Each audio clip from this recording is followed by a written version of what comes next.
구독, 좋아요, 엄청 부탁드리겠습니다. 지금 우리 미국 걱정할 필요도 없어요. 맨날 떨어지는 쪽에 베팅 해봐야 아무 소용 없습니다. 다시 한번 말씀드리지만 미국 볼 필요도 없어요. 미국은 중요한 날만 보면 된다고 제가 말씀드렸잖아요. 미국 뭘 볼 필요가 있어요. 미국 은행 파산이 무슨 상관이 있어요. 아무 상관이 없는데. 누가 상관이 있냐면,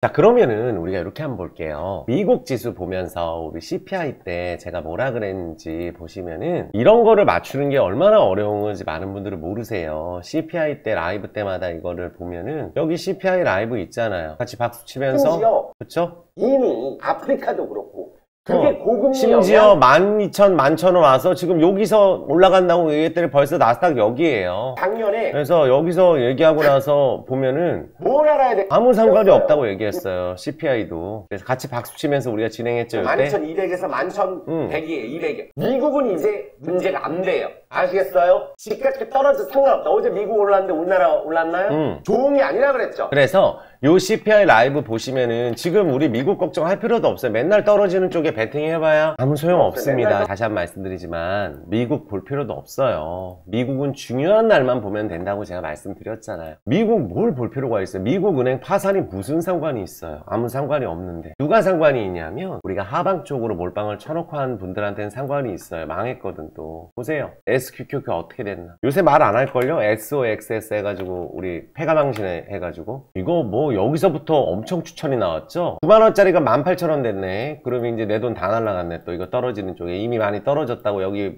몰빵 쳐가지고 지금 어떻게 됐어요? 안 된다고 했잖아요. SQQQ도 안 됩니다. 안 돼요. 여기서 제가 안 된다고 얘기했잖아요. 또 이날 올랐을 때 거기서 샀으면 어떻게 됐냐면 내가 42,000원에 샀으면 지금 32,000원에 만원 떨어졌네. 나스닥이 지금 이렇게 되고 있잖아요. 아무 상관이 없습니다. 그리고 제가 뭐라 그랬죠? 엑슨모빌이 떨어져야 주도주 바뀐다 그랬죠. 엑슨모빌이 여기서 떨어져야 된다 그랬는데 2월달부터 엑슨모빌이 떨어지고 있고 NRGU가 떨어져야 된다 그랬죠. NRGU 여기도 지금 보시면 이제 작년에 시컨 해먹고 내려가는 추세예요. 아마존, 자, 아마존 바닥이라 그랬잖아요. CPI 때 올라가고 있고. 테슬라 박스권이라 그랬죠? 박스권이에요. 그냥 그 이상 그 이하도 아닙니다. TQQQ 샀으면 대박났죠? 정배열 초입이에요. 그리고 FNGU가 너무 많이 떨어졌다고 말씀드렸잖아요. 그래서 이런 상황이에요. 미국 반도체 주식이든 이런 쪽도 나스닥 3배짜리 넣고 우리가 떨어지라고 생각할 때가 아니다라고 말씀을 드리겠고, 인텔도 요새 잘 올라가고 있잖아요. 인텔도. 그래서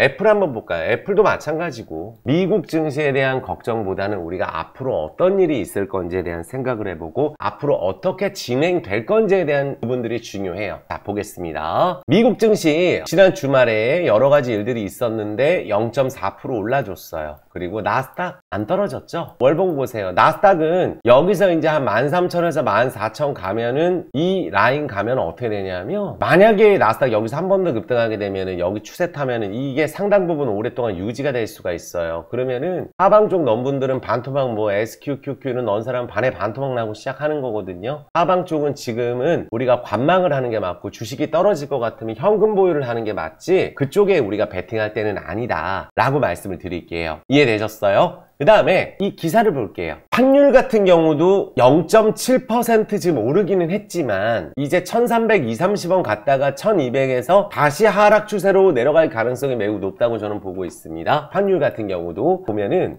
미국 PCE 물가가 31일날 공개돼요. 미국 PCE 물가가 31일날 공개된다. 인플레 불안에 한국 증시 타격. 2월 근원 PCE 1월과 같을 전망. 미국 높은 의식주 물가 영향. 다 금리 안도감보단 불안 커질 듯. 코스피 주춤할 가능성. 요런 이야기 나오고 있어요. 근데 체감 물가 지수를 잘 보여주는 지표거든요, 저게. 그래서 1월 PC 가격 지수는 5.4, 전월 동기비 0.1% 상승했는데 3개월 만에 재상승했거든요. 식품과 에너지를 제외한 근원 PC 물가 지수는 0.6 상승했으며 4.7% 전년 대비 상승했어요.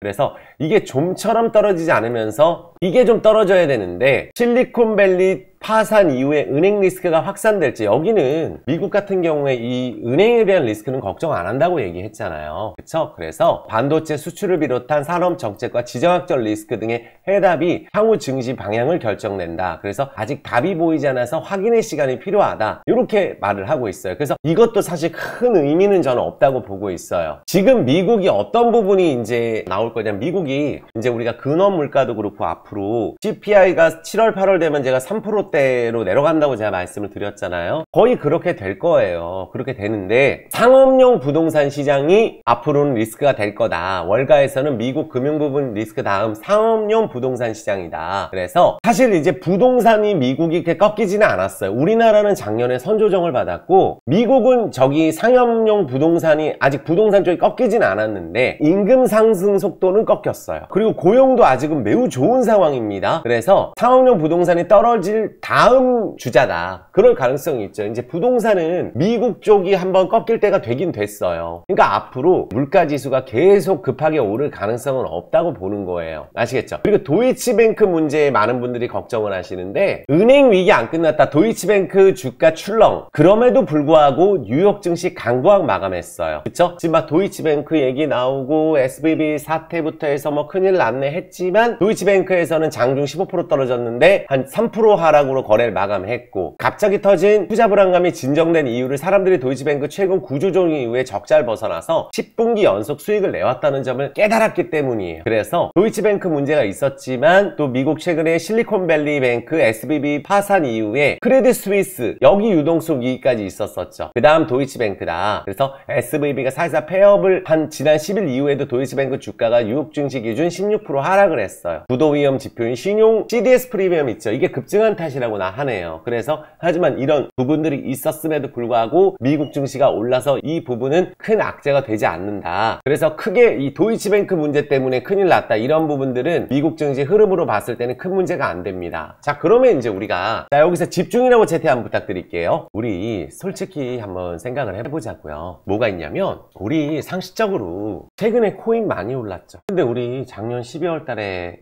코인 거래소 파산했다고 코인 망했다고 해서 집어던졌더니 어떻게 됐어요? 그러니까 지금 은행 사태가 있음에도 불구하고 주가 올라가고, 그러니까 저는 지나간 얘기를 갖고 해서는 우리가 앞으로 복구가 안 됩니다. 이게 가장 중요한 거예요. 아시겠어요? 제가 작년에 뭐라고 얘기했냐면 가상화폐 투자하라 그랬어요. 가상화폐도 비트코인 여기도 버릴 때 아니라 그랬어. 여기 거래소 2등 거래소 파산했잖아요. 그리고 나서 주가 계속 올라요. 코인 계속 올랐습니다. 작년에 10월달 기억나시죠? 10월달 그 난리가 났을 때 우리가 이제 레고랜드 사태 있을 때부터 뭐가 올랐어요? 금 가격, 금 투자하라 그랬잖아요. 사상 최고. 뭐 이런 상황이에요. 요새 사상 최고입니다. 그러니까 주가가 많이 떨어져 있을 때 이미 알고 있는 악재는 악재가 아닙니다. 그러면 어떻게 하면 주가가 오르느냐? 요게 가장 중요해요. 주가가 많이 떨어졌을 때 어떤 코인이라든지 뭐가 많이 떨어졌을 때 우리가 이미 알고 있는 악재는 악재가 아니에요. 지금 성장주들이 왜 움직이죠? 부채도 많고 이런데 왜 올라? 작년에 너무 그런 부분 때문에 눌려 있었던 부분 때문에 금리 인상 속도 조절이 들어간다. 파웰이 올해 금리 인하 없다 그랬거든요. 파웰이 금리 인하 없다 그랬는데 미국 채권 시장은 지금 어떻게 베팅이 들어가는지 아세요? 채권 금리 막 떨어집니다. 금리가 막 떨어져요. 왜 그럴까요? 파웰은 금리 안 내린다 그랬는데 이미 알고 있는 거예요. 은행 사태가 터졌고 이번에 파웰이 동결까지도 생각을 했다. 하지만 금리 인상을 0.2였지만 저거 이제 점도표 보니까 뭐 끼익 해봐야 5% 안 잡구만. 그냥 그렇게 생각을 하는 거예요. 그러니까 채권 가격이 앞으로 오르겠네. 이렇게 생각을 하는 거예요. 이렇게 계속 문제가 되면 은행들도 문제가 되고 연쇄적으로 문제가 되니까. 그러니까 우리나라도 마찬가지인 거예요. 다. 그 코인을 보면 알잖아요. 코인은 없어질 거라고 했는데 없어지기는커녕 지금 비트코인이든 리플이든 이더리움이든 엄청 올랐다는 얘기예요. 그 대신 떨어질 때도 반토막 나고 막 떨어지죠. 그쵸? 그래서 지금 이런 얘기가 나왔을 때는 우리가 또 급하게 질르면 안 돼요. 아시겠죠? 어차피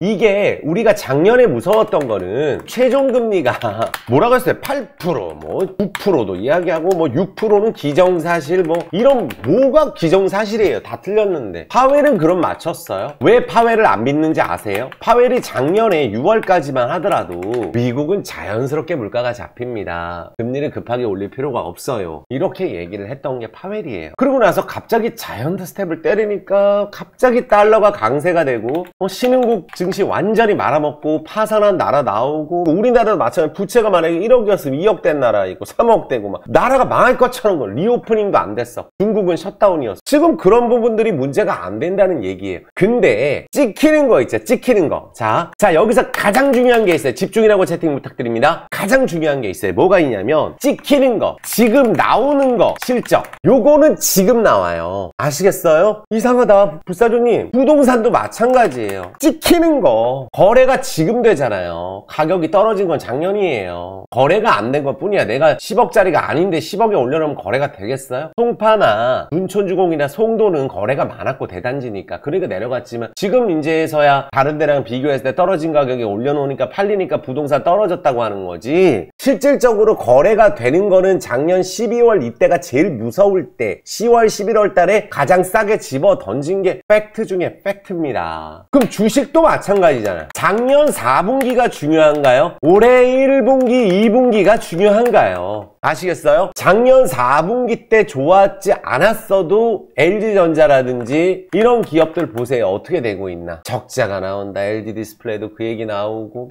그거는 선반영인 거예요. 선반영. 아시겠어요? 삼성전자 올해 연말 되면 실적 좋아진다면서요. 공부했잖아요. 우리 오늘 공부할 거예요. 삼성전자도. 비트코인도 마찬가지. 그러니까 실질적으로 지금 오르고 있는 게 맞는 거예요. 그러니까 오늘 제가 이 부분을 말씀드리니까, 최근에 이미 작년에 있었던 게 해결이 됐느냐, 환율 부분, 원자재 가격. 원자재는 무슨 작년보다 훨씬 더 많이 떨어져 있어요. 유가도 그렇고 60불대로 내려온다고 불사조가 몇 번을 얘기를 했나요? 유가가 다시, 우리 유가 투자해야 된다면서요. 작년에 연말에도 그렇고. 러시아도 감산하는 거 일시적이라고 얘기했고, 유가도 일시적으로 반등하고 내려오잖아요. 지금 추세라는 게 형성이 그렇게 돼 있잖아요. 유가가 러시아에서 지금 지가 급해가지고 유가 뭐 감산하면 뭐예요. 유가는 69불인데 결국은 여기도 50불대도 갈 수 있다고 저는 생각을 해요. 유가도. 근데 어떻게 물가가 끝없이 오르겠어요. 자, 그래서 우리가 미국도 마찬가지예요. 우리나라도 우리가 물가라는 게 지금 이제 우리가 전기료가 지금 올랐고 그동안 눌러줬었잖아요. 우리나라 다른 나라보다 물가 상승률이 높지 않았어요. 유럽은 지금 11%씩 때리고 앉아요. 물가가. 내가 짜장면이 8,000원 아니에요. 그리고 이제 뭐 불문율도 깨졌대요. 짜장면이 7,000원이면 원래 곱빼기는 8,000원인데 원래 곱빼기는 1,000원 비싸는 게 불문율이라면서요. 암묵적으로. 근데 2,000원 비싸게 이제 이것도 바뀌었다 그러더라고요. 짜장면이. 왜 그러겠어요? 물가가 오른 게 반영이 되는 거예요. 지금.